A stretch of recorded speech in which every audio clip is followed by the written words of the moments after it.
جس کو معیت خاصہ معیت تامہ حاصل ہے وہ جناب ابو بکر صدیق رضی اللہ تعالی عنہ کی ذات ہے۔ فرمایا مفسرین کرام نے اس آیہ کریمہ میں معہود سے مراد جناب ابو بکر صدیق رضی اللہ تعالی عنہ کی ذات گرامی ہے، جو بچپن سے لے کر دفن تک اپنے حبیب مکرم صلی اللہ علیہ وسلم کے ساتھ رہے ہیں۔ بچپن میں بھی ساتھ رہے، لڑکپن میں بھی ساتھ رہے، جوانی میں بھی ساتھ رہے، بڑھاپے میں بھی ساتھ رہے، خلوت میں بھی ساتھ رہے، جلوت میں بھی ساتھ رہے، تنہائیوں میں بھی ساتھ رہے، مارکوں میں بھی ساتھ رہے، سفر میں بھی ساتھ رہے، حضر میں بھی ساتھ رہے، خدا کی قسم بدر میں بھی ساتھ رہے، احد میں بھی ساتھ رہے، اور معیت مصطفیٰ صلی اللہ علیہ وسلم کا حال یہاں تک پہنچا ہے۔ جناب صدیق اکبر غار میں بھی ساتھ رہے، آج مزار میں بھی ساتھ رہے۔ یہ ہے معیت خاص جناب صدیق اکبر۔ والذین آمنوا، آگے ہے اشداء علی الکفار۔ ویسے تو سارے علماء نے مصطفیٰ صحابہ کرام رضوان اللہ علیہم اجمعین کی یہ صفت خاص ہے کہ وہ سارے کے سارے اہل ایمان کافروں پر بڑے سخت ہیں، شدید ترین ہیں، لیکن مفسرین کرام نے فرمایا ان میں سب سے زیادہ جو کافروں پر شدید ترین ہے وہ جناب حضرت عمر فاروق، حضرت فاروق اعظم رضی اللہ تعالی عنہ کی ذات گرامی، جو کافروں پر اتنے شدید اتنے سخت ترین، کوئی بھی بات آ جاتی ہے فوراً چاقو چوبند کھڑے ہو جاتے ہیں اور تیار ہو جاتے ہیں کام تمام کرنے کے لیے، کوئی ذرہ برابر بھی بارگاہ رسالت مآب صلی اللہ علیہ وسلم میں بے ادبی اور گستاخی کی ناپاک جسارت کرتا ہے۔ حضرت فاروق اعظم رضی اللہ تعالیٰ عنہ تلوار تان کے کھڑے ہو جاتے ہیں اور عرض کرتے ہیں آقا اجازت عطا فرمائیے اس کا سر تن سے جدا کر دیا جائے۔ اشداء علی الکفار، بالخصوص فاروق اعظم کی ذات گرامی۔ اسی طرح فرمایا رحماء بینہم، لیکن آپس میں سارے صحابہ کرام اہل ایمان نرم دل ہیں، رحم دل ہیں، آپس میں ایک دوسرے کے لیے نرم گوشہ رکھتے ہیں، نرم رویہ رکھتے ہیں۔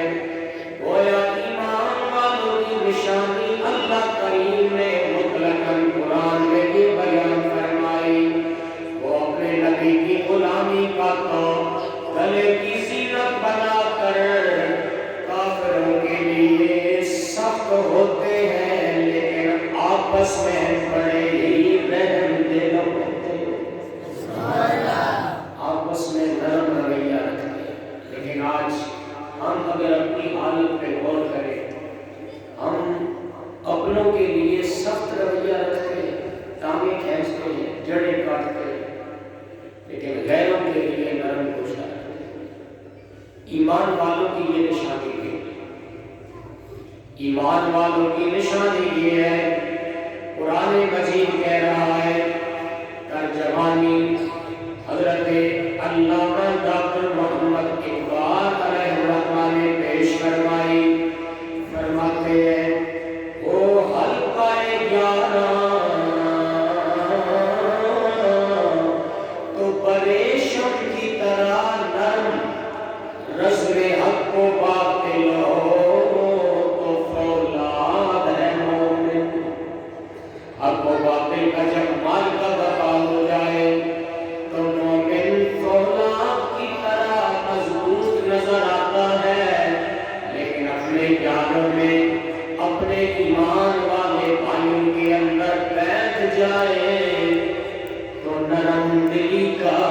بہتر نظر آتا ہے۔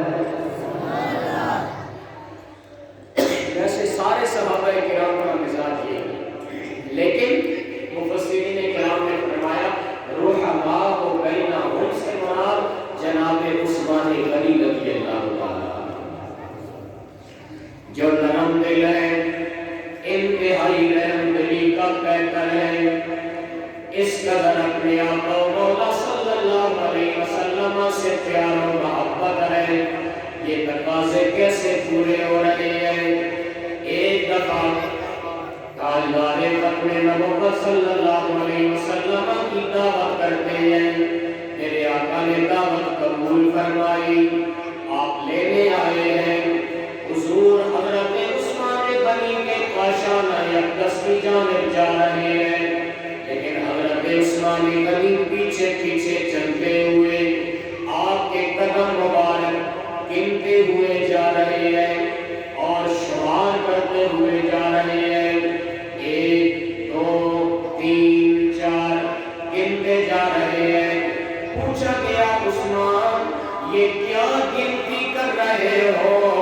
عرض کرنے لگے یا رسول اللہ صلی اللہ علیہ وسلم آپ کے قدم مبارک جتنی تعداد میں میرے گھر تک لگیں گے عثمان اتنے ہی غلام آزاد کر دے گا۔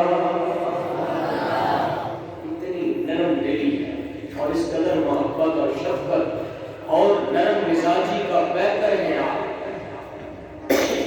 مدینہ منورہ میں آپ پر پانی بند کر دیا، ظلم و ستم کا بازار گرم کیا، 40 دن محاصرہ کیے رکھا اور پانی بند کیے رکھا عثمان غنی۔ امام حسین اور آپ کی ساتھیوں، آپ کے اہل بیت کے افراد پر تو 3 دن پانی بند رہا نا، عثمان غنی پر 40 دن پانی بند۔ لیکن اس کے باوجود صحابہ عرض کر رہے ہیں، حسنین کریمین آپ کے دروازوں پر پہرا دے رہے ہیں کہ کوئی ظالم اندر نہ جائے اور آپ کو نقصان نہ پہنچائے۔ حسنین کریمین کو دیکھ کر دروازے سے اندر کو کوئی نہ آ سکا، لیکن دیواریں ترام کر گئے اور حضرت عثمان غنی کو بے دردی کے ساتھ شہید کر دیا۔ آپ نے اجازت نہیں دی، فرمایا میرے نبی کے غلاموں مقابلہ نہیں کرنا، یہاں خون ریزی ہوگی، یہ حرم مدینہ ہے، یہ میرے نبی کا امن والا شہر ہے، اس کی حرمت پامال نہیں ہونی چاہیے۔ اس قدر نرم دلی، رحم دلی کا مظاہرہ، سب مصیبتیں تکلیفیں ظلم ستم برداشت کر لیا، لیکن مقابلہ نہ فرمایا۔ اور قرآن کی تلاوت کرتے ہوئے آپ جامع شہادت نوش فرمائے، رحماء بینہم، آپس میں رحم دل، مراد بالخصوص حضرت عثمان غنی رضی اللہ عنہ۔ اسی طرح آپ نے فرمایا، اللہ کریم نے قرآن میں فرمایا خلافت راشدہ کا بالترتیب ذکر کرتے ہوئے تراہم رکعا سجدا، تم انہیں دیکھو گے رکوع کرتے ہوئے سجدہ کرتے ہوئے۔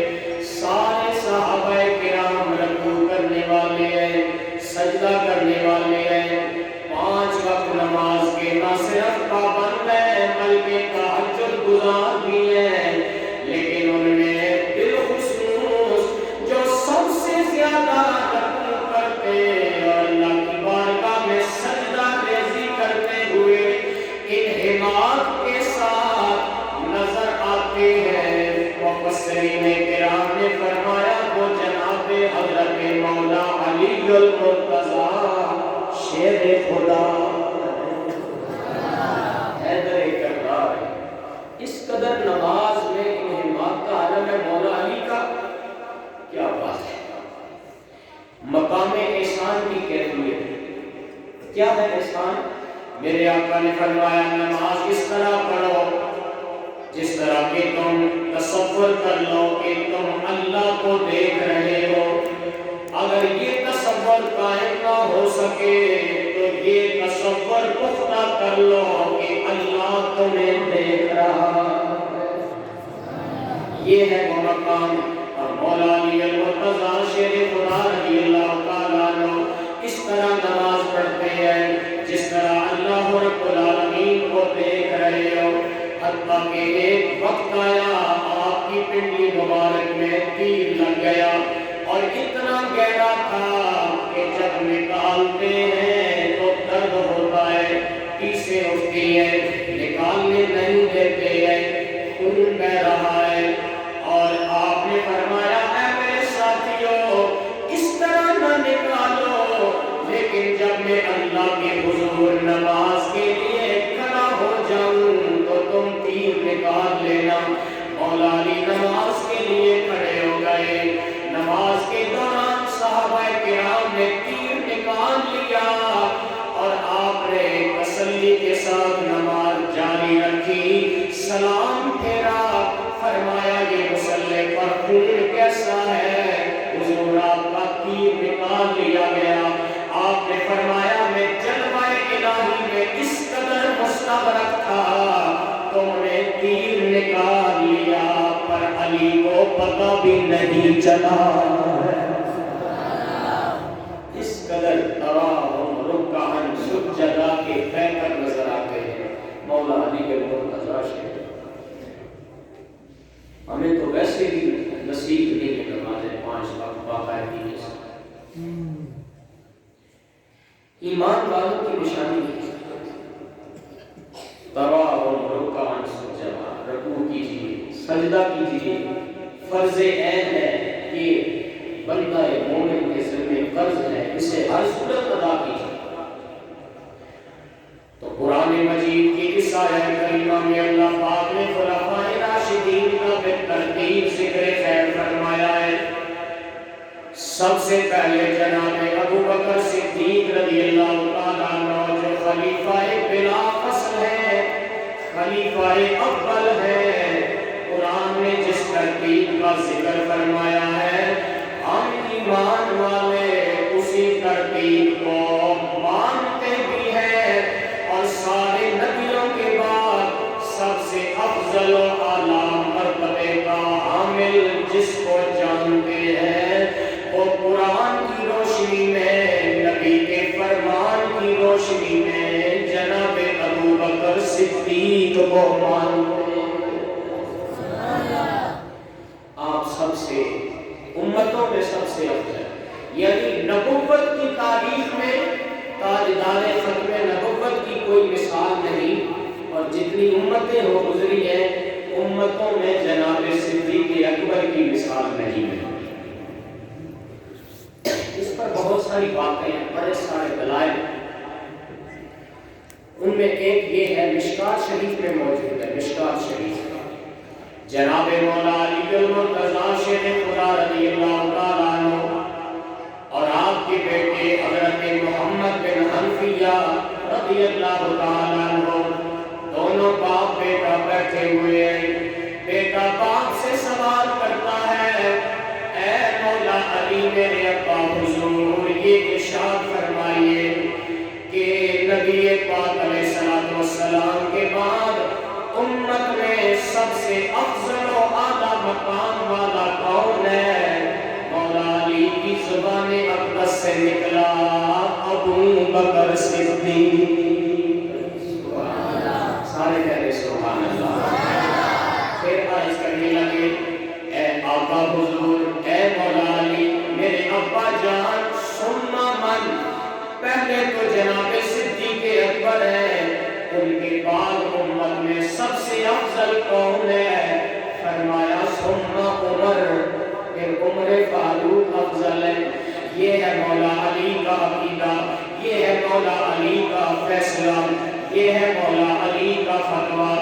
اس لیے ہم بھی مانتے ہیں مولا علی کا بھی فیصلہ، ہم مانتے ہیں رب العالمین کا فیصلہ، ہم مانتے ہیں تاجدار ختم نبوت کا فیصلہ کہ امت میں نبیوں کے بعد جس کا سب سے افضل و اعلیٰ مقام و مرتبہ ہے وہ جناب